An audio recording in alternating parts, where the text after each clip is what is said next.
9.75. But you will also be able to borrow up to 105%. If you're in the diaspora, up to 80%. DTB is also saying, look, we have partnered with Kenya Mortgage Refinance Company, and because of this, we are able to tell you what we are telling you.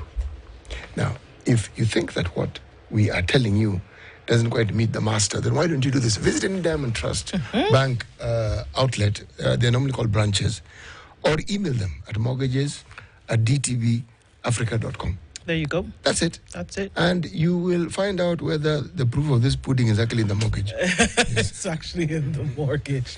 All right. Fantastic. Our guest this hour is here. I mean, obviously, many conversations that have been had this weekend and even before that, looking at the state in which we are in. Professor PLO Lumumba, advocate of the High Court of Kenya and Tanganyika, is here with us this morning.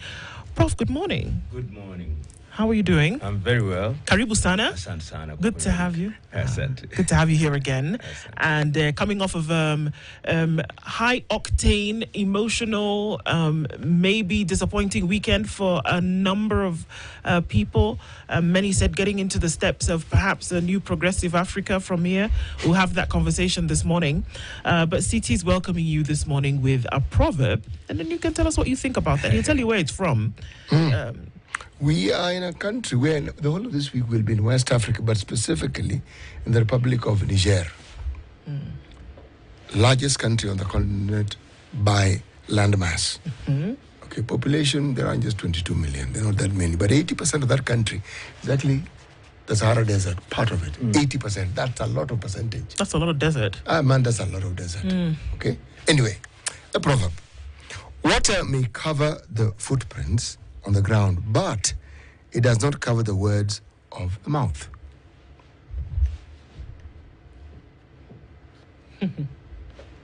There's an equivalent Kiswahili saying. Yes. Kwamba maneno hayafutiki.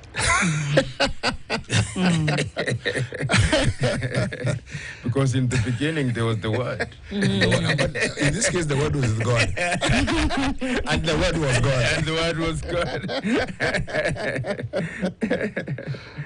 God. Wow. So how would you apply that? You know, whatever you say cannot be unsaid. This is the most important thing. It cannot be unsaid. So be careful what the tongue says, because it can make or destroy. Absolutely. Indeed. Well, a lot of things were said in the last 6 months, in the run-up to, we're looking at the state of Africa, and we're looking also then, because we can't look at the state of Africa without looking at individual countries. And one of the big, of course, we know with these several elections within the AU, we look at the chairperson position as the only one that was taking place, but that's not true, that there were other positions that were being filled at the African Union over the weekend. Of course, one that Kenya pays attention to is that of the AUC chairperson, because the man of Raila Odinga was up for that position. Now, we did see the election take place, and it was clear, that the candidate from Djibouti at some point was going to take it, and then it was declared that he had. And then we saw his vice put into place, and then the other, positions filled after that. What was interesting was that before this, there was a lot of speculation about whether Raila Odinga would take this position. And then thereafter, there were many things that were said. We heard things like, then we should split the African Union into two. We heard things like, then you should then know who is your friend and who is your foe. We should then be able to relook and say, what does African unity really mean? Can we do an overview of the events over the weekend from your perspective and what this really actually means to the state of the continent? Let me say that I'm not one of those who was under any illusions that Mr. Odinga would win. I was clear in my mind that he would lose. And I travel across this continent quite a bit. And what amazed me is that the Raila camp and Kenya by extension assumed that when presidents accorded him the courtesy of meeting them, that amounted to support. This was courtesy. And I can tell you, one or two friends who are heads of state who he said were his supporters said, no, we are affording the man courtesy. And that in itself is indicative of how, as a country, our diplomacy is weak. And this is not the first time that Kenya has found herself in this space. Remember, several years ago, we had Amina Mohammed contesting with Muhammad Faki. And we did almost the same thing. And I'm on record as writing to all heads of state. Yes. And telling them, postpone this election, implement the Kagame reforms, have a caretaker task force, and then we can go into elections. I'm also on record as saying publicly that the style that was being employed by Raila Odinga for campaign was not right. This is head of a secretariat, and yet they were marketing it to the Kenyan population that Raila was going to be the president of presidents. Yes, the president It is of only Africa. yesterday that one of the newspapers now said the CEO of the African Union after Mr. Odinga had lost the election. So I think that we made a mistake. And the mistake that was made, number one, was that you fielded a candidate who was not the best candidate. When you are 80 years of age, and I've said this times without number, you don't seek an office of that kind. This is a CEO's office which entails a lot of travel, entails a lot of sitting in meetings, fundraising and all. At 80, you ought to retire. Mwalimu Nyerere of Tanzania once said, when he was 63 and he left office, lazima tujue kung'atuka. You must know when to leave the office. But the President of the Republic of Kenya saw this as an opportunity effectively to exile Mr. Odinga. Exile him so that he could inherit his political constituency. And you saw how Raila's primary constituency, which is the Luo of Kenya, went gaga when Raila was nominated. Ruto suddenly became a saint, a canonized saint who could do no wrong. And the net effect is that you made Mr. Odinga run round the continent, spent billions of shillings, and this is what has ended up. And to hear people saying that if you voted somebody else other than Mr. Odinga, then that is a justification for the split of the continent of Africa, is juvenile at the very best. Juvenile because if, as is said, you want to create a democratic environment, then you ought to expect to win. I'm glad that Mr. Odinga himself has conceded defeat, so I don't want to listen to his supporters who don't understand the dynamics. I'm glad that the President of the Republic of Kenya has also accepted that the process was properly conducted. So at that level, I don't fault both the Kenyan candidate and the Kenyan president and the Kenyan delegation for conceding defeat. But I was in Addis Ababa on the 11th and 12th, and I knew that the last nail on the coffin had just been drilled in. The conduct of Kenyans, they are singing outside of the headquarters of the African Union, Tawala Africa, Tawala. Kenya kipenzi chetu.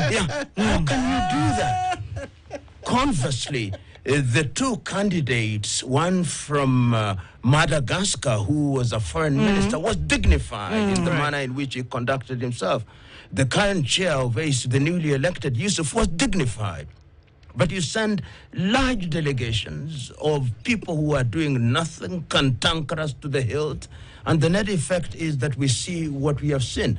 And really, I think that we as a country must re-examine ourselves. If I was the President of the Republic of Kenya, my first act would be to remove my Minister for Foreign Affairs and everybody who was involved, because the diplomatic faux pas that was being committed at all levels during the run-up to these elections is without comparison. Prof, if I can jump in and ask you that, because I think this is because academics, I mean, we saw this from different, quick publications that were done, even over the weekend and in the run-up to, questioned then the state and the practice of Kenya's foreign policy when it comes to things like this.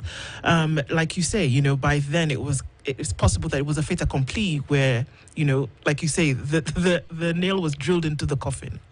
But what does that say for how then Kenya conducts itself with other nations, and what can actually be done to ensure that you have a proper flowing of this, diplomatic relations, implementation and enactment of foreign policy?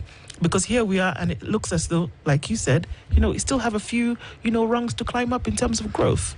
If you look, and let's give this a historical context, we have always been diplomatically weak. There was only at one instance, not at two instances, when we had Munyo Waiyaki as the Minister for Foreign Affairs in this country and Robert Ouko. Right. There was clarity. When they spoke about something, when they articulated Kenya's position, you saw that there was some kind of attempt to orient Kenya's diplomacy in some direction. We now say that our diplomacy is designed towards economy and trade, but you don't see it articulated. In the region, you've seen in the East African community, when we have taken positions as the East African community, then we go out unilaterally to engage with other countries. We have engaged unilaterally with the United States on critical issues against the grain. We have engaged unilaterally with the European Union. Only recently you saw the president, instead of engaging Cyril Ramaphosa on the DRC, says, I've engaged Macron. Yeah. Who wants to engage with Macron? On African matters. On African matters. So we have to re-examine ourselves. There was an attempt, let me say this, when Raphael Tuju was the Minister for Foreign Affairs, there was an attempt by him to try and articulate things in a proper manner. But as it is now, I hope that the Kenyan delegation will come back and they will re-examine the manner in which we conduct our affairs. And there's been no shortage of commentators and bloggers. Some, of course, at the behest of the government, some at the behest of the candidate, saying all manner of things. But when all is said and done, we must ask ourselves the question, are we good East Africans? Are we good Africans? Are we good for Africa? When you now say that it is Africa's loss, when members of parliament are saying that one of the things we are going to do is to ask East Africa to withdraw from the African Union because our candidate has lost, how do you communicate? Do you have a country that has proper communication? Do you have men and women who think, men and women who love this country and by extension this region and this continent? And on the basis of the evidence that I've seen, we have individuals whose only claim to fame is that they cannot be accused of being intelligent. Interesting, because I was actually very interested to understand your perspective, because there are many other things that would shape the race. It was actually out in the open. The geopolitics, the language and religion aspects of the AU member states, other factors likely to come into play as analysis came prior was the age of the candidate, which you've spoken on. You see the Anglophone and the Francophone divide, the Western influence and emerging forces in the globe like Russia and China.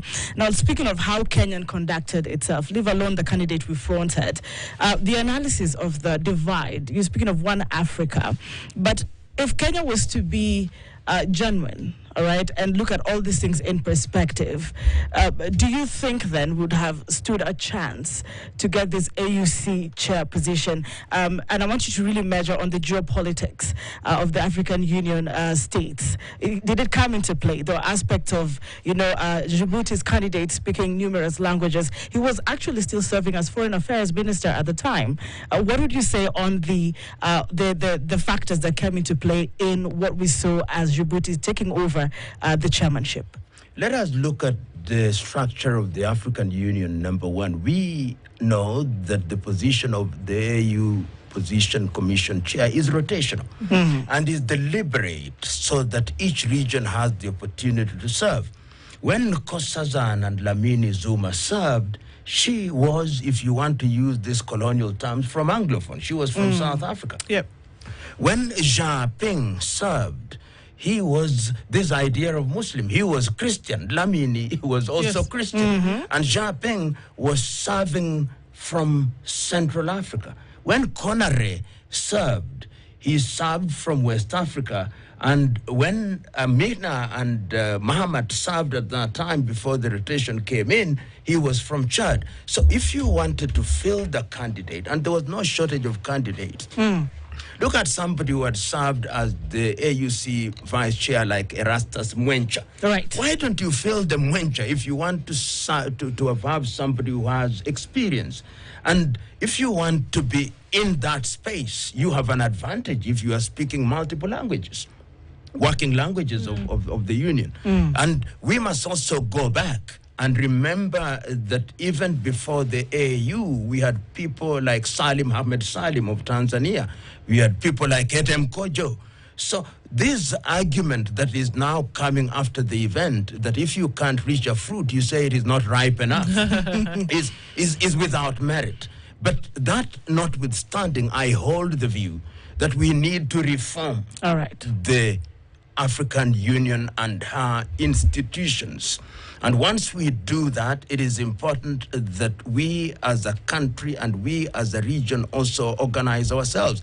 Look at the manner in which we did it. If we had wanted to field a Kenyan candidate, what would have been easier than for the President of the Republic of Kenya to convene a meeting without the razzmatazz that we saw, bring in everybody and said, please, Kenya had an opportunity to field a candidate before. This is a time when allow us to field one candidate. Our candidate would have been a shoe-in candidate. But you hire individuals who are insulting Djibouti.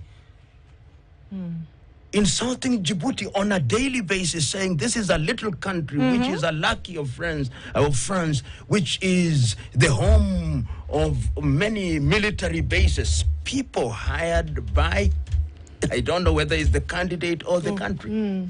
So all those issues come into play. But when you are good, you are good. It doesn't matter whether you are Muslim or Christian. Nkosazana was not a Muslim. Jean Ping is half Chinese, was not a Muslim. He was just good.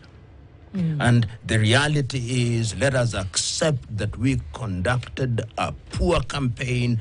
Let us accept that our candidate did not fit the bill. Let us accept that we goofed. And once we do that, we must come home and ask ourselves, in the next phase, how are we going to engage the continent of Africa, and how are we going to conduct ourselves when we are dealing with the continent of Africa? And let me say something. Yes. You know, this abduction that we talk about, you have Kizza Besigye of Uganda abducted from this country. And you have had several high-level Nnamdi Kanu from Nigeria abducted from this environment. And as somebody has already said, you have heads of state who themselves have been victims of such conduct, like Faye in Senegal, Hakainde Hichilema, Boko Duma, all these individuals who have been victims of human rights abuse. And you expect them to vote for a candidate who throughout the campaign did not condemn any of these activities, a candidate who throughout the campaign did not talk about any of the conflicts in Africa because he was playing safe. How far-reaching do you think that, ignorance of the necessity to make known such condemnation, how far-reaching do you think that would be? And maybe to add, because we saw Ruto, walk along with Raila Odinga, and at some time he spoke more than Raila did. And do you think then that if Ruto did speak on some of these issues, maybe at home, it would be a representation of just not the candidate speaking directly, but Ruto was a representation of Kenya speaking at the time? Let's look at all the candidates. At no time did you see the Djibouti president walk with the Djibouti candidate. He was a candidate in his own right. On the part of our candidate, it was obvious that he was a candidate of the president. And it was obvious to everybody who wanted to know that this was being done for purposes of domestic politics. When you do that, then you are bearing the burden of a president who, in truth, is now held in suspicion by quite a number of his colleagues because of the manner in which he has conducted himself. So that burden is borne by the Kenyan candidate, and he fell under the weight of those diplomatic missteps by the head of state. Let me ask the question. The many tenets that one could argue represent the structure that you need when referring to foreign diplomacy. One of them is building trust in relationships. As a country, have we actually endeavored to do that with our neighbors?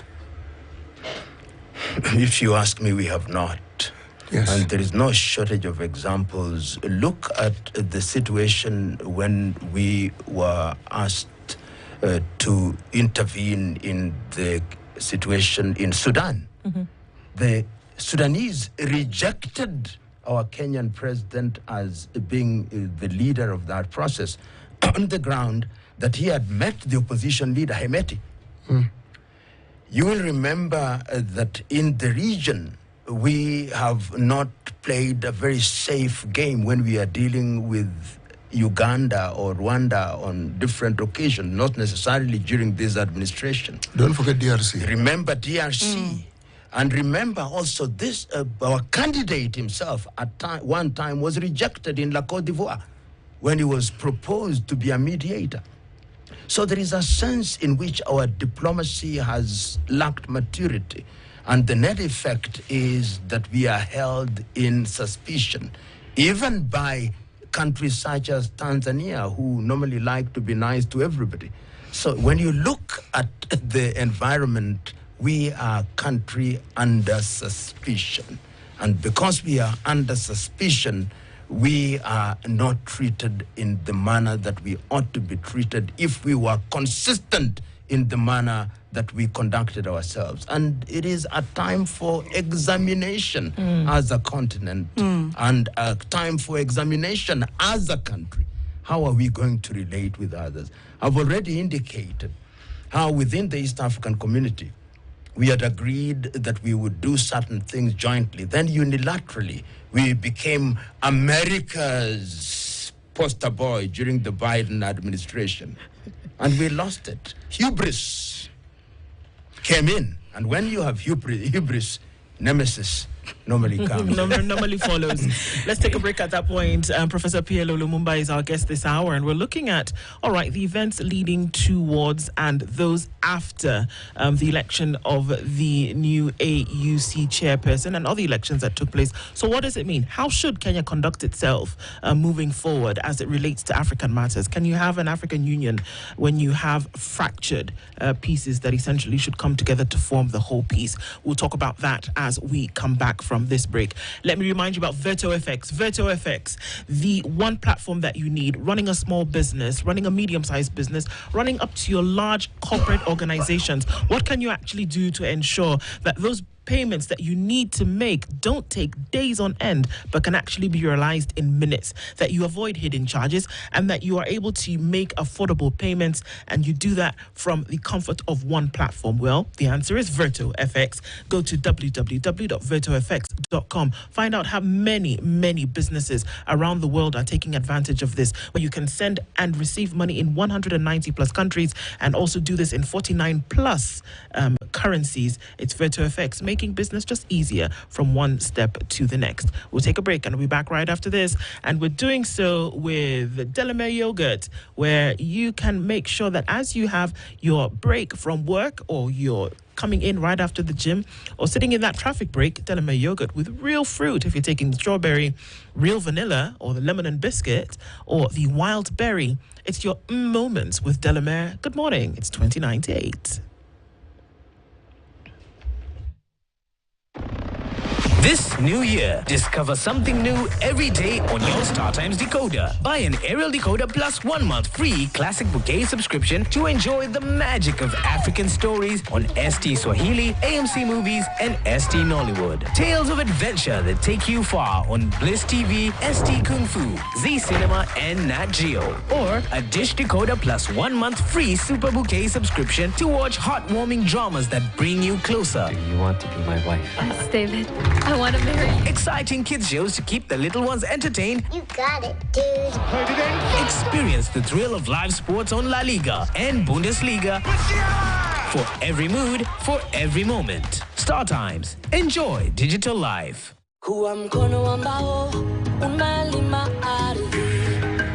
How did you know what to plant, what varieties to do? There are those people that we supply, then they're able to export. So they normally advise us on what to do, the best chemicals to use, the quality they want. So I'm able to get the right thing. We decided on mangoes, pawpaws, oranges, and other fruits.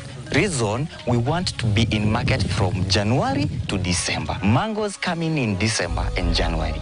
Pawpaws come in February, March, April. That's when we start harvesting our avocados. After avocados, we usually have our pumpkins ready, then melons ready, and other fruits. Our greatest learning here today as Farm Kenya is the fact that our farmer decided to go into various different products, various different fruits. You can see mangoes, you can see thorn melon, you can see pawpaws, and indeed things like this large pumpkin that is being cut here.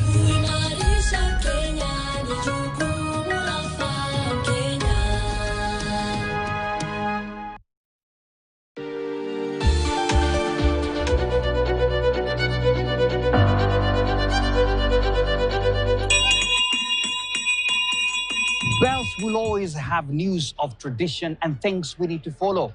The trading bell, however, will always have news of precision, where industry makers and market movers have their stories to tell. We want to exit some of the companies to the capital market so that we can deepen the market. The thing about leadership is you're doing everything, but I think what's not seen is a very strong support team that on a day-to-day basis enables you to do well. The performance of the shilling has a direct bearing on inflation because we import quite significantly the amount of goods that we consume in this country. So tune in every Tuesday night where industry movers and market shakers have their stories to tell that happen right here at the Bauhaus.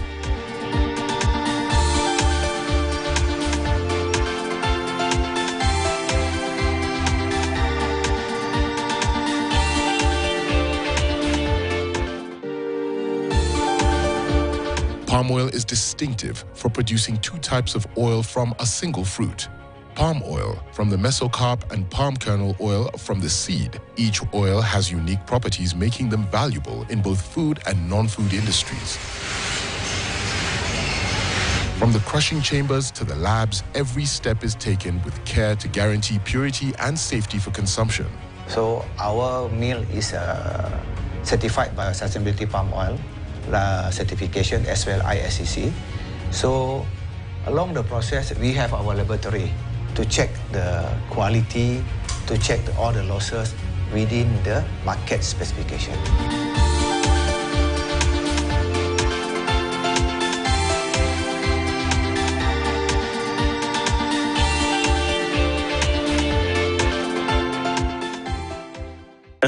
And I guess one of the questions that arises, Prof, from one of the things that you said is, all right, so you had a bump in the road, no matter what it is. If Kenya wants to look at it as a bump in the road in terms of how it's going to relate with the rest of Africa moving forward and how it's going to continue to stamp its sovereignty in this region, what would be the ways? I mean, we often lament and we pontificate quite often without going towards solutions and saying, okay, so how are we going to be part? How is Kenya going to be part of this, union, this supposed unity?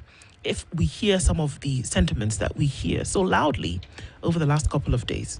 I think Kenya is an important African country. Yes. And one of the things that we must do is to have a thorough assessment of how we conducted ourselves during these campaigns and how we conducted ourselves in Addis Ababa and what message we sent. And once we have done that, we must shun what I call the Nairobi mentality. You remember when the East African Community One collapsed, one of the reasons was described as the Nairobi mentality. The assumption by Kenyan political leadership that we are better than everybody else. And that was essentially because we were lackeys of the neo-colonialists, initially of the British, and of course during this administration for a short while, lackeys of the Americans, including being a NATO ally, a non-member NATO ally. So what must we do?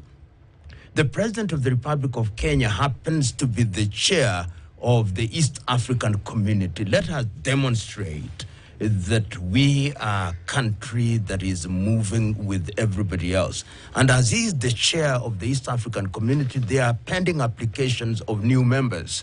Ethiopia is one such applicant. Djibouti is one such applicant. So I think there is need for what one may describe as rapprochement. And this will require, among other things, that we work very closely with institutions of the African Union. Once we strengthen the East African Community, then we've got to strengthen the regional community. And I'm very happy, for example, that during the Dar es Salaam meeting, when we had SADC and East African Community, we agreed that the problem of the Democratic Republic of Congo will now be described as the Luanda-Nairobi process. That gives Kenya an opportunity to demonstrate that she can be a player in the African continent. Number two, because we want to reform African institutions, it is important that we participate in that process, and when we are nominating individuals in those spaces, we must nominate individuals who have the wherewithal. Today, if you ask many Kenyans who is the Kenyan representative to the Pan-African Parliament in Midrand, South Africa, Kenyans do not know. No, here. Absolutely. If you ask Kenyans who is the judge who was appointed recently to the East African Court of Justice, who has been rejected by the courts, Kenyans do not know. It is important that we go into that space and change the manner in which we run our diplomacy. If we do that without lamentation and learn from this experience, then Kenya will be the richer. We are Kenyans, and a good Kenya is good for East Africa and good for the continent of Africa. And that is what many of us desire, a good Kenya, which respects her neighbors and respects other people. When I hear the kind of talk that is emanating from some of the political class, it is important that their leaders call them to order and to tell them, shut up. And I hope they will. Prof, I want to bring up something. I think you're the one who quoted this. I'm quoting you, and I wanted to talk to it because you have mentioned some sort of, and I'm probably just trying to paraphrase, attitudes that could put Kenya in a place and they have to recheck. And you said third world is a state of the mind. And until we change our attitude as Africans, if there is a fourth, fifth and sixth world, we will be in it. And I want you to speak on this today. I know you quoted it some time back, but third world is a state of the mind. And looking at the fourth, fifth, sixth, that would be way lower than third world. So how do we learn from this quote you gave years back to today to get better? You know, and I can perhaps render even yet another quote. Yes. From Malcolm X. Malcolm X said that once you've been made to use the back door for too long, even when the front door is open, you will look for a back door, and if you can't get one, you'll create one. In other words, we must change our minds. And when people talk about decolonizing the mind, it means that we've got to have confidence in ourselves. And that is the problem with Africa. If you look at African institutions, the AU is actually over 70% funded by outsiders. Right. Absolutely. If you look at the African Development Bank as I speak now, after Nigeria, the second largest shareholder is the United States of America. There is Germany, there is Japan, so that even African institutions are being taken over. And I hold the view that the time to do this is to have confidence in ourselves. Look at Kenya. Our GDP, give or take, if GDP is a good measure at all, is no more than 120 billion United States dollars. That is Mickey Mouse. If we were to work properly, we would increase our GDP, and that requires that things such as the Africa Continental Free Trade Area work. It requires that we allow movement of goods, tariff and non-tariff barriers in East Africa. Do that, then suddenly we have a market in East Africa only of nearly 300 million people. I am therefore saying that the time is now to have confidence in ourselves, to believe in ourselves. Has it been done before? Yes. Look at the Southeast Asia. Look at Vietnam today. Look at Indonesia today.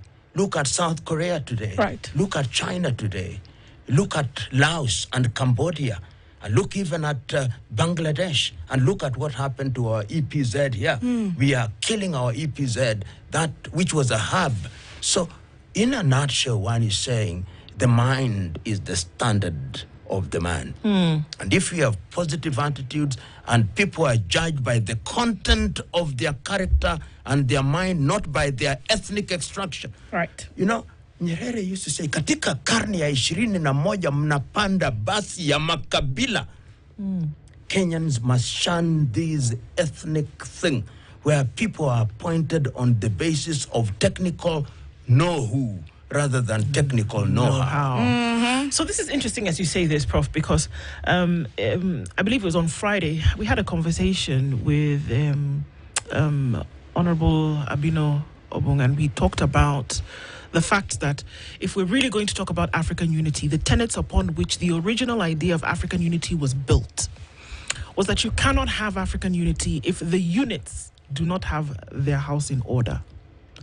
So can we come forward and say that we're going to form part of this larger body, which was to ensure that certain things happen, the things you talk about, that trade barriers will fall, that currency will be able to move from Nairobi to Accra and, you know, from Jamena to Pretoria, that could happen, that people would be able to move from one place to another, that you would be able to have lower travel, and that people can do business with ease, and that nations can develop within their own sovereignty, but at the same time come together and not compete with one another, but build towards one another. That was the idea around, you know, the OAU. That was the idea in the very beginning.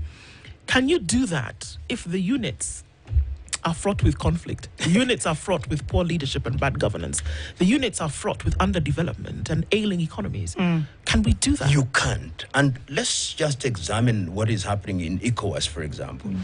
They argue that because Burkina Faso, Niger, and Mali had military coups, I called them extraordinary change of power because the circumstances necessitated, and they are very popular.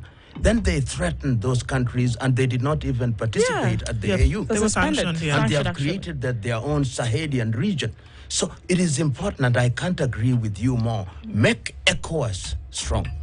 Make SADC strong. Make East African community strong.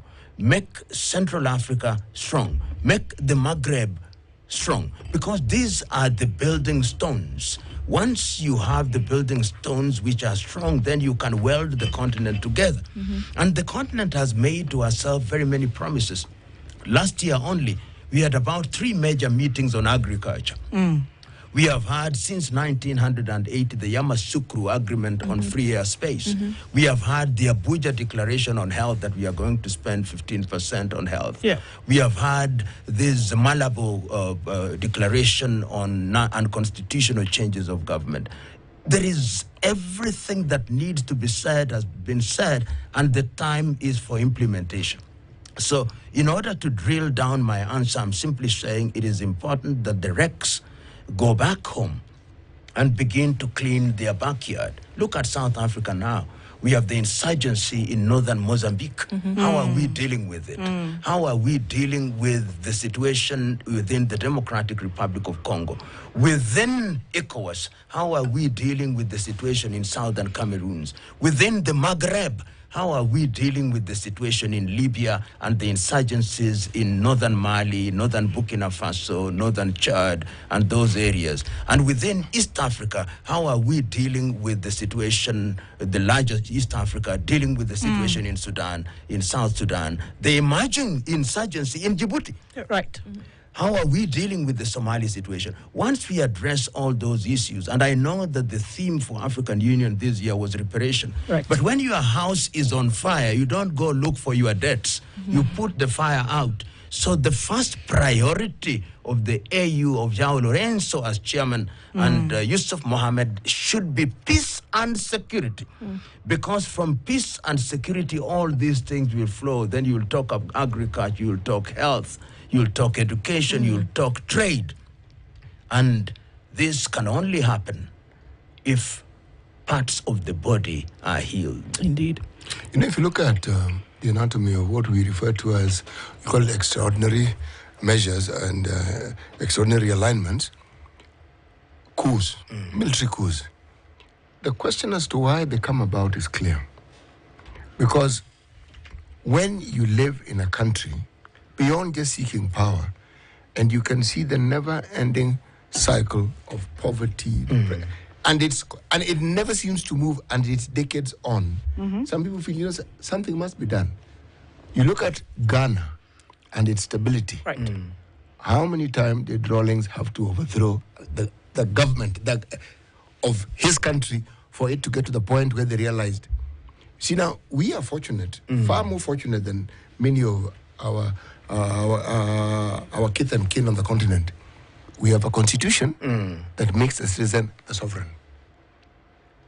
But are we willing to take our rightful position and offer the oversight that starts with whether it's an MCA to the member of parliament, to the senator, and then to the president? Because there are always complaints about what the political leadership does. And I find that particular complaint tiresome because it's like you're saying, there's nothing I can do. Yes. And it's not true. It's not true.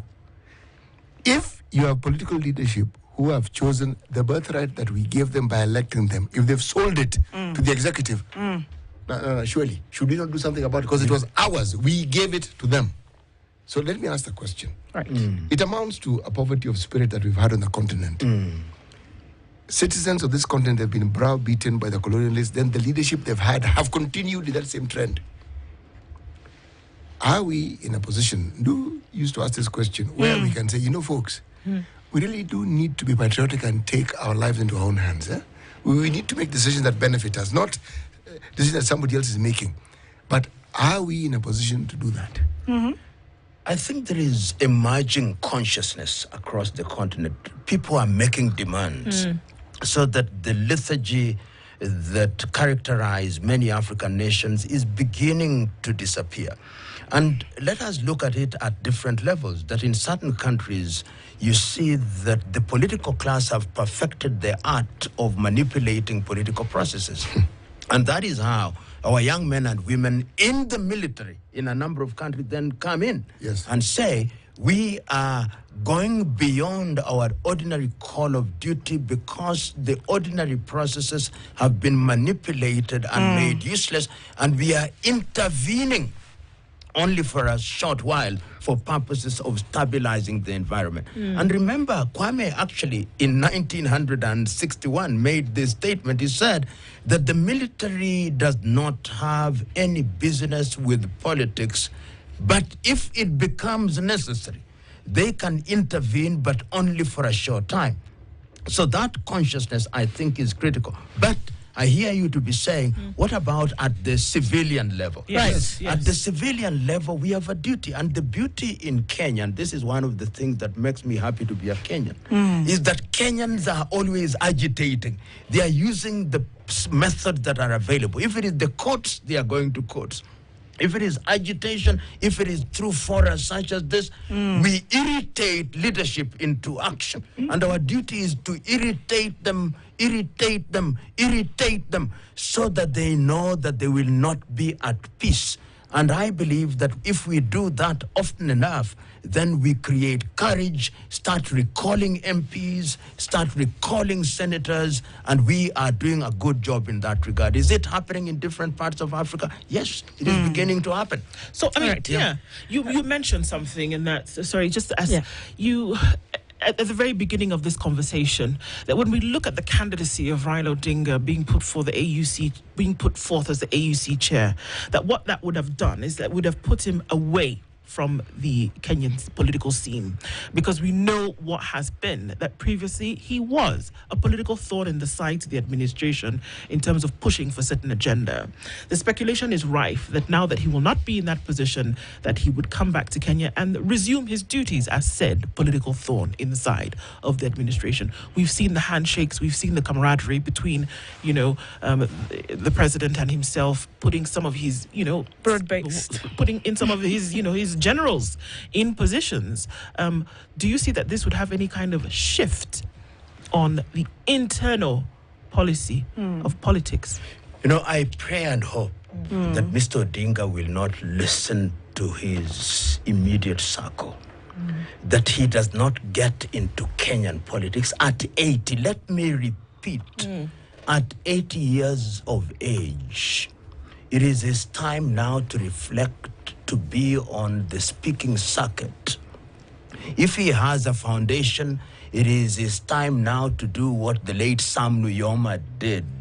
Went to the farm, and what Mandela did, went to the farm and said, "Don't call me unless I call you." When he does that, he will be respected. Let him write his final book. If he did that, but if he is persuaded by his political hangers-on, who will tell him we are going to be orphans and who want to use his name to come to parliament, to go to Senate or to be governors, he will be embarrassed. He will be embarrassed. Of course, his base constituency will always be with him. All right. But his value in the political mortgage market is thoroughly compromised. Of course, the president, given the nature of our ethnic politics, will want to tangle with him. But this is the time for Kenya to re-examine. I was intimately involved in the process of constitution making. And one of the things that we did was to say that we wanted to create political parties which were of national character. Unfortunately, that has failed. Political parties still are ethnic outfits, and people move from political parties with ease. If you look at any one of the political players, each one of them has been in political parties or formations not less than 10 in the last 20 years. Mr. Odinga has been in nearly 12 political formations. Mr. Kalonzo has been in nearly 6. The president himself has been nearly in 7 or more. You cannot have that. Go to our neighbor and you see a political party, Chama Cha Mapinduzi, or the opposition, Chama Cha Demokrasia, or SCTR Mageuzi. Those are political parties.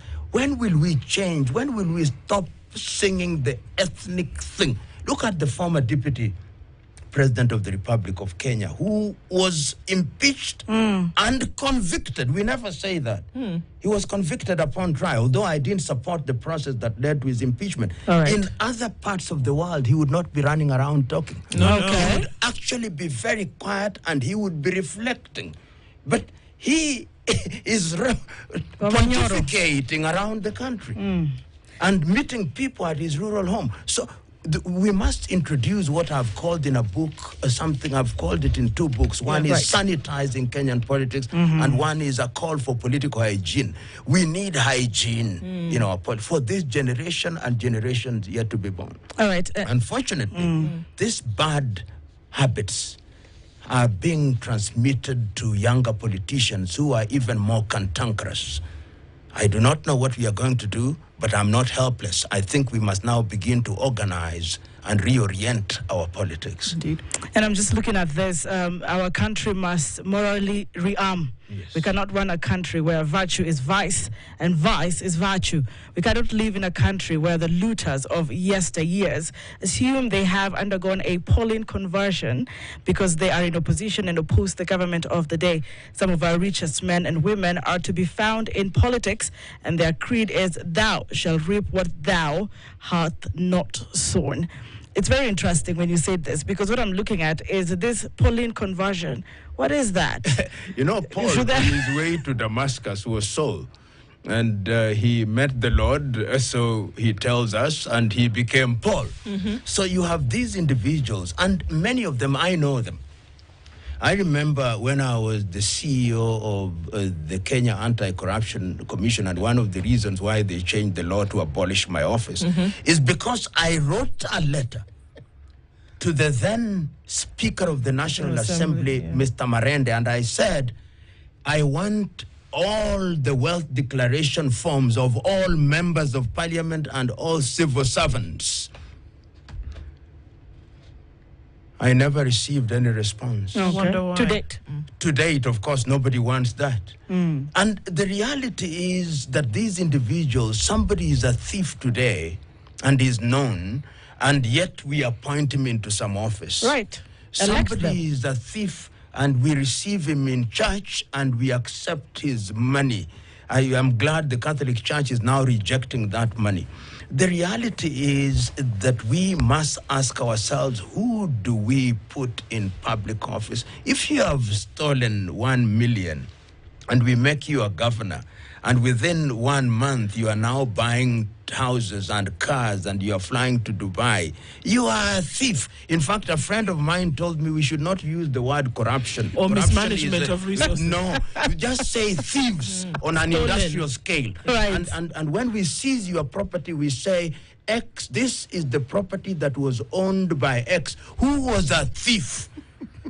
So that we know for all time that you are a thief who has ensured that young Kenyans cannot go to school and we cannot have drugs in hospitals. When we do that, then this country will begin to move in the right direction. I was telling somebody was saying the ESCC does nothing. I said, what do you expect the ESCC if you are stealing in your backyard? Is theft not a sin which is condemned by the Bible? Is it not condemned by the Quran and the Hindu Gita? Why don't you just obey your Christians to wait for ESCC, which has only 200 workers, to police you? So we must have moral rearmament as a people. Right. And to contextualize it to this debate, moral rearmament also means that we speak truth at all levels and that we are decent people. Once we have participated in processes and we have not gotten what we wanted through those processes, we must not allow words to destroy. So that even as much as I was praising Raila and the President Ruto, they may be speaking nicely, but why are they not telling their hangers-on to speak nicely? Indeed. Yeah. I mean, for continuous, for time immemorial, these are some of the things we have insisted on, that conversations like this must take place, that these are the spaces that we must use to send out these messages. Thank you for being here this morning. Thank you. And for sharing. Thank you for the this great with us. work you continue to do. Asante sana. Thank you. Even as you go, we talk about real fruit, and we want you to go with some Delamere yogurt. You can take a break on that before you get into your morning. And Siti's going to offer you some of that yogurt this morning, and I hope you'll take it with you as you go for an moment with Delamere, Prof. Yes, I am going to offer you yogurt with real strawberries. And I hope this will be the beginning of a lifetime supply. Oh, consistency, as we say. Hope lives with us eternally. Exactly. Your moments with This is for you. Thank you very Lovely. much. Yes. Thank you Asante very sana. much. You're very It's a Monday morning. I hope it opened the floodgate for many gifts. Amen. It will. Thank you, Prof. Good morning. It's 8 a.m.